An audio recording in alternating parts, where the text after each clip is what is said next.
بسم اللہ الرحمن الرحیم۔ مسلمانوں کی ذلت اپنے دین سے غفلت میں ہے، نہ کہ مفلسی سے ہے۔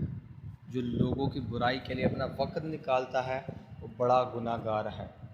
تلوار کا زخم جسم پر آتا ہے اور زبان کا زخم روح پر آتا ہے۔ وہ عالم جس سے علم کا نفع نہ ہو، وہ مال جو راہ خدا میں صرف نہ ہو، وہ تلوار جس سے جنگ نہ ہو، وہ علم جس پر عمل نہ ہو، اور وہ مسجد جس میں نماز نہ ہو، یہ سب ضائع ہیں۔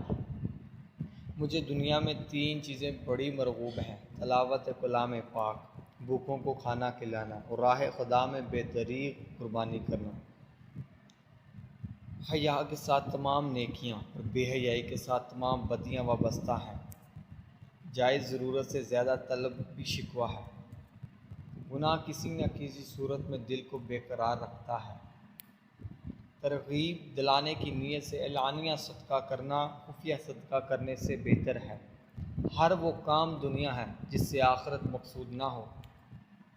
امراء کی تعریف سے بچو کہ ظالم کی تعریف سے غضب الہی نازل ہوتا ہے۔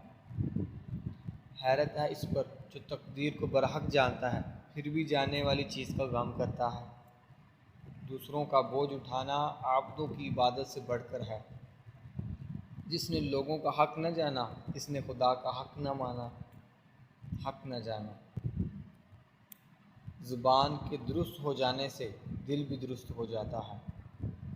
بعض دفعہ مجرم کو معاف کر دینا مجرم کو اور بھی خطرناک بنا دیتا ہے۔ بدگو 3 آدمیوں کو مجروح کرتا ہے: اول اپنے آپ کو، دوم جس کی برائی کرتا ہے، سوم جس کی برائی سنتا ہے۔ جو دل پاک ہو جائے وہ دل تلاوت قرآن پاک اور سماعت قرآن سے کبھی سیر نہیں ہوتا۔ حاجت مند غربا کا تمہارے پاس آنا خدا تعالیٰ عز و جل کا انعام ہے۔ سب سے بڑا خطا کار وہ ہے جو لوگوں کی برائیوں کو بیان کرتا پھرتا ہے۔ اللہ تعالیٰ سے محبت رکھنے والے کو تنہائی محبوب ہوتی ہے۔ جو شخص تمہاری نگاہوں سے تمہاری ضرورت کو نہیں سمجھ سکتا، اسے کچھ کہہ کر خود کو شرمندہ نہ کرو۔ ظالموں اور ان کے متعلقین سے معاملہ مت کرو۔